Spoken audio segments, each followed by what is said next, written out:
Muchísimas gracias. Es un placer estar con todos vosotros, con todas vosotras. Me hacía ilusión estar en TED.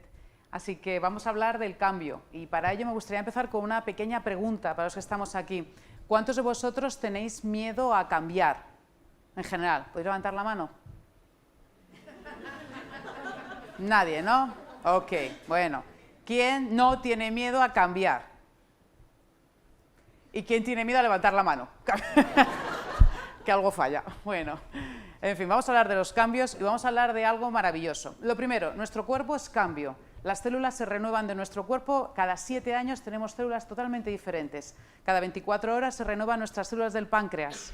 Y las células, incluso de las neuronas, el 98% de la parte de nuestras neuronas del carbono también se renuevan cada 28 días. Es decir, nosotros somos cambio, nuestro cuerpo se cambia, pero nos cuesta el cambio. ¿Y por qué nos cuesta el cambio? Por un sencillísimo motivo, porque nuestro cerebro maravilloso, que es el resultado de 2,5 millones de años de evolución, nos ha permitido llegar hasta aquí como especie, porque el cerebro está perfectamente preparado para la supervivencia, pero está muy mal preparado para la felicidad.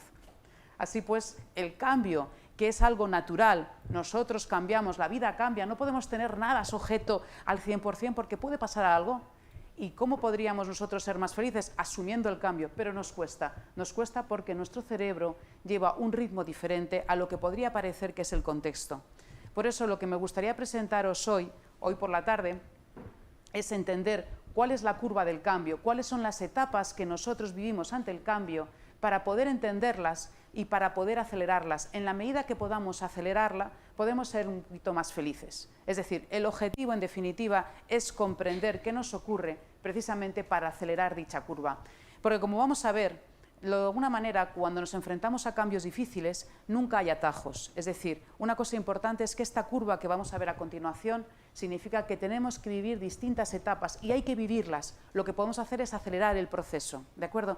Segundo, ante cada una de estas fases del cambio, lo que va a ser interesante es entender que tenemos siempre dos alternativas. Una alternativa es quejarnos porque me ocurre a mí, porque soy yo, algo que nunca sucede, ¿verdad? Nunca nos quejamos, jamás, esto es una cosa extraña, ya lo sé. O lo podemos vivir desde el protagonismo, lo podemos vivir de, bueno, ¿qué es la invitación? ¿Qué significa todo esto? Si lo vivimos de esta segunda opción, vamos a estar mucho más preparados, vamos a estar mucho más fuertes para asumir precisamente los retos que tenemos delante. Así pues, vamos a conocer la curva del cambio, que ya veréis que esta curva, si la conocemos, la interiorizamos, también la veremos reflejadas en las películas. Las películas de guiones bien hechos, de héroes, como por ejemplo La Guerra de las Galaxias o Matrix. No sé si os gustan, yo soy un poco friki, así que a mí me encantan este tipo de películas, pero no hace falta irse a esta, también por ejemplo las de Disney. Todos los personajes de estas películas, cuando están bien hechos, van a atravesar precisamente estas fases. Así pues, si algún día vemos una película, podemos ir reconociendo y así entenderemos por qué en su día la madre de Bambi murió y tuvimos ese sufrimiento tan tremendo, al menos es mi generación, ese sufrimiento. ¿Por qué la madre de Bambi muere? Pues porque todos los héroes tienen un desierto, ¿de acuerdo? Bueno, vamos a ver entonces esta curva. La primera fase siempre es algo sucede, ¿verdad? Llamada a la aventura. Algo pasa, algo sucede y algo tenemos que responder. Segunda fase es la negación. ¿Por qué me pasa a mí? ¿Por qué yo? La negación, ¿de acuerdo? Tercera fase es el miedo. El miedo es esta emoción viscosa, ¿verdad?, que no nos gusta nada reconocer. Cuarta, el desierto. El desierto es la frustración. Desiertos pequeños o desiertos grandes, pero es tocar fondo. Y ya comienza ahí la subida de la curva. ¿Cuándo? Cuando creamos una nueva realidad y creamos unos nuevos hábitos. Y llegamos al fin de la curva. ¿Y qué sucede con el fin de la curva? ¿Qué os podéis imaginar que suceda? Que empieza otra. Y esta es una buena noticia, porque todos los días estamos en alguna fase de estas, o incluso en nuestra vida privada estamos aquí, en nuestra vida profesional estamos en otro sitio. Es decir, vivimos muchas curvas. ¿Y sabéis qué pasa? Que la gente que es muy sabia y la gente que yo he dicho, ostras, qué persona tan interesante, son personas que han sabido superar todas estas fases y han sabido visitarlas con mucha conciencia. Por lo tanto, en la medida que lo conozcamos, aparte de saber qué ocurre en las películas de Disney, etcétera, nos va a ayudar a nosotros a tener un poquito más de armas para poder afrontar con éxito los cambios. ¿Os parece? Bueno, pues vamos a ver entonces en estos minutos que tenemos por delante, vamos a visitar cada una de estas fases, estas etapas, y luego veremos las 5 claves que nos ayudan a subir la curva con velocidad. ¿De acuerdo? ¿Empezamos pues? Venga, vamos a empezar. Empezamos. La primera, llamada a la aventura. ¿De acuerdo? La llamada a la aventura siempre puede ser por dos motivos. Llamada del cielo, llamada del trueno. ¿Qué significa llamada del cielo? Yo lo voy a buscar, por ejemplo, una nueva relación, un nuevo proyecto, un nuevo trabajo, tener hijos, a veces son trueno, ¿no? Pero bueno, en principio es algo que tú deseas, te mueves por la curiosidad. El problema no está aquí. El problema de las curvas, los problemas del cambio están en la segunda fase, cuando cae un rayo y parece que te parte. Esto es lo que dice la medicina tradicional china, las llamadas del trueno, frustraciones, errores, bueno, todas las cosas que no nos gusta vivir y que podemos vivir, despidos, y claro, hay truenos bastante grandes. ¿Cuáles son los grandes? Cuando tenemos la pérdida de un familiar, por ejemplo, o una enfermedad. Estos son truenos en dimensiones importantes. ¿De acuerdo? Lo que es interesante es que para atravesar esta fase, ¿qué hay que hacer? Preguntarnos algo importante, es ¿cuál es la invitación que ahora mismo tengo encima de la mesa que me hace la vida para dar lo mejor de mí? Porque si yo me pongo en actitud porque soy yo, porque me pasa a mí, no estamos en una actitud del protagonista, que es lo que nos ayuda, o como yo diría en el libro de Héroes Cotidianos, lo que te saca esa parte heroica de ti, ¿de acuerdo? Por lo tanto, ante esta fase es cuál es la invitación que yo tengo encima de la mesa, aunque sea una enfermedad, aunque sea un despido, aunque sea una ruptura, lo que sea, ¿cuál es la invitación? ¿De acuerdo? Esta es la primera. La segunda, ¿cuál es? La negación. Claro, podemos ir ufanos, contentos, entusiasmados al cambio, pero nuestro cerebro no está tan bien pensado, o bien, es perfecto, por supuesto, para llegar aquí, pero para la felicidad no necesariamente. ¿Qué ocurre? Entra el proceso de la negación.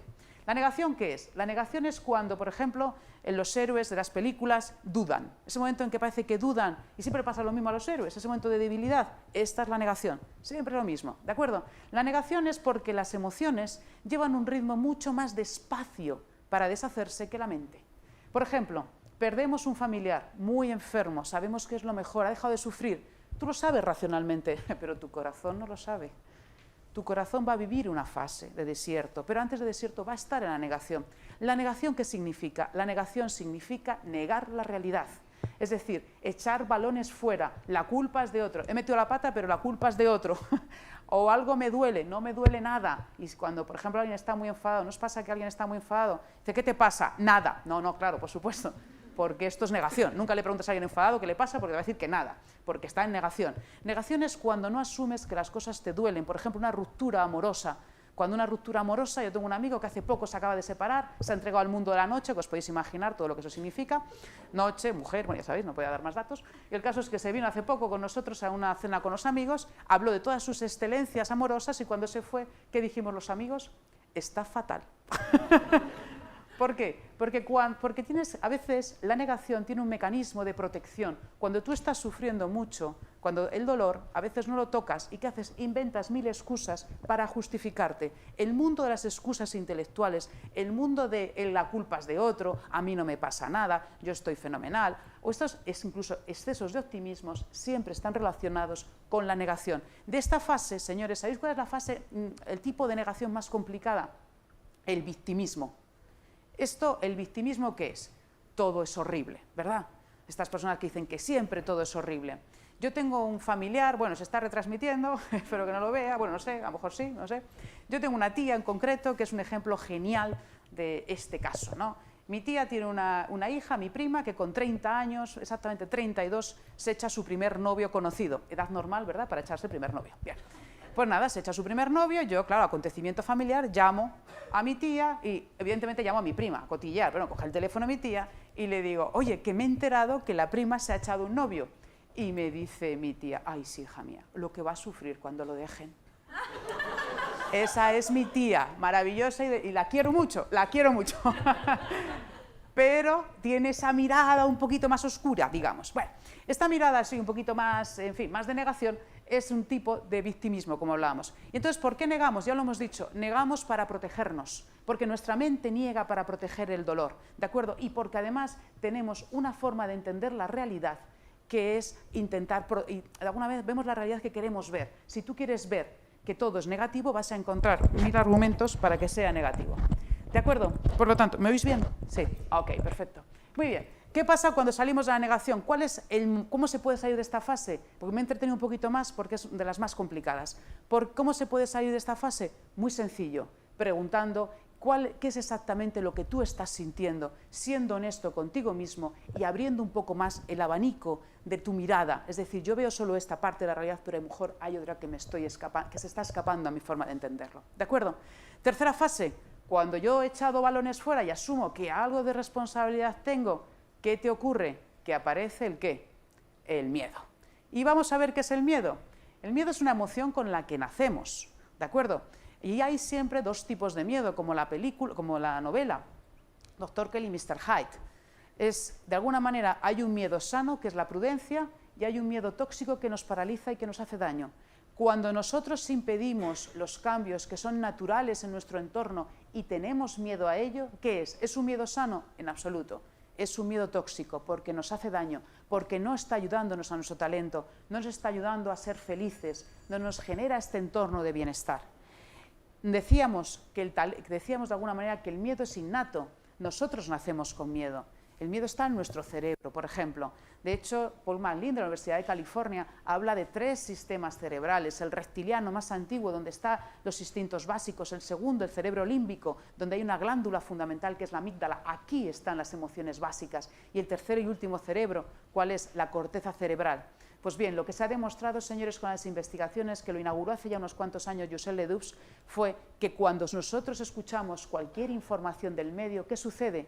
Que primero sentimos y luego pensamos. Es decir, cuando hay una intensidad emocional muy fuerte, ¿qué ocurre? La amígdala se pone de jefa, secuestra la mente y no piensas con claridad. ¿O no te ha pasado a ti quizás recibir un mail que no te gusta nada y contestas de una forma un poquito beligerante? ¿No os ha pasado? Y cuando le das al enviar dices, ¡ay Dios! ¿No os ha pasado? Sí, seguro que hemos tenido todos esta experiencia, porque a veces está el secuestro de la amígdala. Por lo tanto, ¿qué es importante? Entender que el miedo forma parte de nuestra cabeza, que vernos demasiado imbuidos por él nos bloquea, nos falta ver con perspectiva. Por lo tanto, ¿qué es interesante en estos casos? Cuando tengamos un exceso emocional, ¿qué hay que hacer? Contar hasta 10, hasta haciendo, date una vuelta. Pero deja un poco de oxígeno a tu amígdala para pensar con claridad y verlo mejor. Y además, ¿sabéis qué? Solo del 8 al 12% de nuestros miedos se cumplen, el resto son miedos inventados.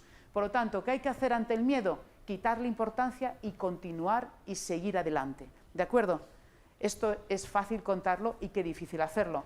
Porque a mí me encanta la frase que decía Freud, al hilo de lo que tú decías antes, la prueba más clara de que existe vida inteligente en otros planetas es que aún no han venido a visitarnos, ¿verdad? Porque qué fácil es todo esto y cuando estás metido en este lío qué complicado es, ¿de acuerdo? Por lo tanto, pasamos del miedo, ya hemos asumido que nos hemos equivocado, hemos asumido, algo que no ha salido bien y ya tocamos un pequeño lugar. ¿Este lugar qué es? El desierto. El desierto es la frustración. La frustración es un poco de descontento, esa sensación de tocar tierra. Hay noches oscuras cuando es una enfermedad o cuando es una muerte de un familiar, pero en general pueden ser desiertos que pueden durar 5 minutos. Cuando eso no te ha salido bien y estás un poco contrariado o contrariada. Ese es el desierto, ¿de acuerdo? Pues bien, interesantísimo. No hay héroe, ni en ninguna leyenda, ni en ningún cuento, ni en ninguna novela que no tenga desierto. ¿Y por qué? Porque el desierto es precisamente un lugar donde nos permite morir para renacer. Es decir, cuando estemos pasando un mal momento, la pregunta que hay que hacer es ¿qué es lo que yo tengo que estar aprendiendo? ¿Qué es lo que yo puedo aprender de aquí? Porque lo que se aprende en un desierto no se aprende en ningún otro sitio. Un desierto es un lugar de intercambio. Pierdo algo a cambio de coger otra cosa, de ganar otra cosa de alguna manera, ¿no? A mí me gusta mucho el Feng Shui. El Feng Shui, ya sabéis, el arte, ¿verdad?, de los espacios japonés. Dice, ¿cuál es la manera de mantener la armonía en un armario? ¿Cuál es? Muy sencilla. Cuando introduces una prenda, ¿qué hay que hacer? Que retirar otra. Esta segunda parte se nos olvida a veces, ¿no? Entonces, estamos ahí. Pero eso es interesante. Si pierdes algo, un cambio siempre puedes tener. Puedes perder algo, pero también ganas otra cosa. Donde tú pongas el punto de vista, tú creas la realidad. Por lo tanto, empecemos a mirar qué es lo que nos ofrece, qué estamos aprendiendo. Y esa es la forma de salir más rápido de los desiertos. Bien, con todo esto, ¿qué ocurre? Que ya empezamos a subir.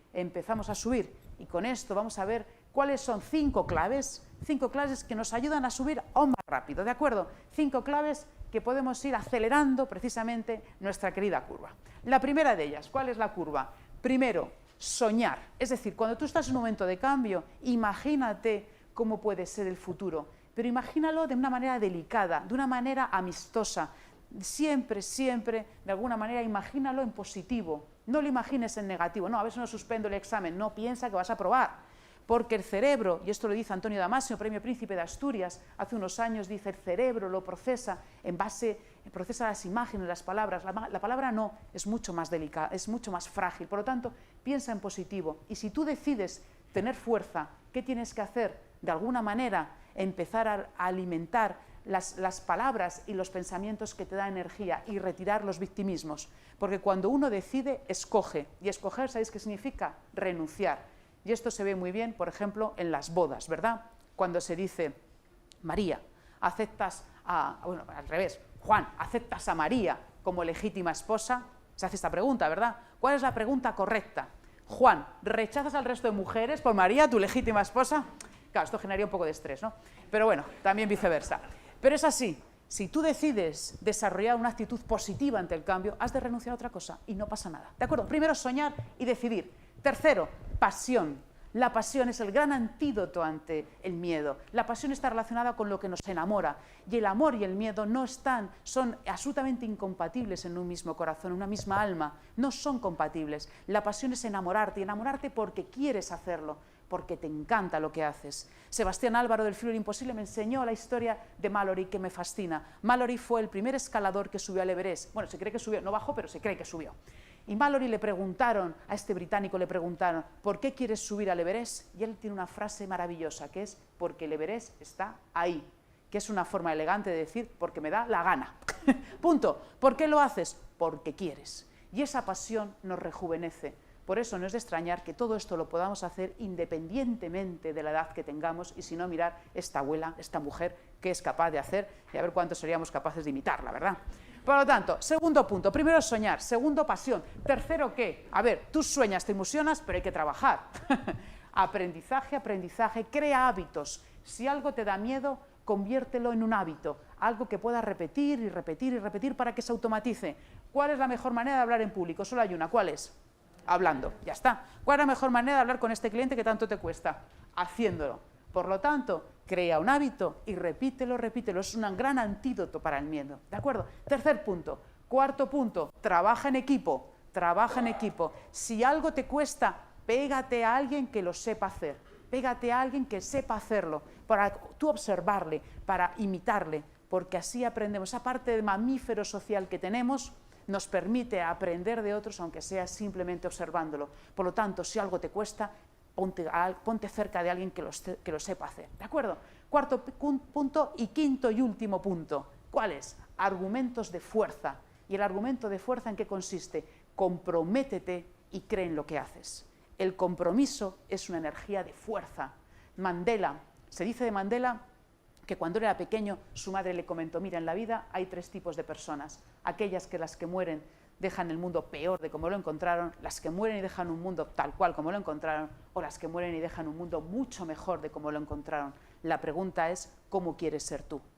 Cuando uno se compromete con lo que cree, ¿tiene miedo? Sí, claro que tiene miedo, porque está en el cerebro, pero no lo siente tanto, no le paraliza tanto. Por eso encuentra argumentos de fuerza. Por nuestros hijos haríamos cosas a veces que por nosotros no lo hacemos. Encuentra fuerza, encuentra argumentos de fuerza para luchar y para seguir adelante. Estas son las 5 claves: soñar, pasión, aprender, trabajar en equipo, compromiso y valores. ¿De acuerdo? Son estas 5 claves para, de alguna manera, acelerar nuestro proceso en la curva. Y con todo esto me gustaría terminar con una imagen que yo creo que es bastante gráfica, ¿verdad?, que es el impacto de los miedos ante el cambio. Mirad, es un caso, esto es real. Habéis visto que en los circos, o en esta imagen, ¿no?, de estos países en Asia, los elefantes que pesan varias toneladas tienen una cadena en la pata que les impide moverse. ¿Lo habéis observado? Bueno, aquí está la imagen, ¿verdad? ¿Por qué? ¿Por qué les ocurre? Porque cuando son pequeños el elefante le pone una cadena que realmente le impide moverse. ¿Pero qué ocurre? Que el elefante va creciendo y no se da cuenta que él es mucho más grande que la cadena.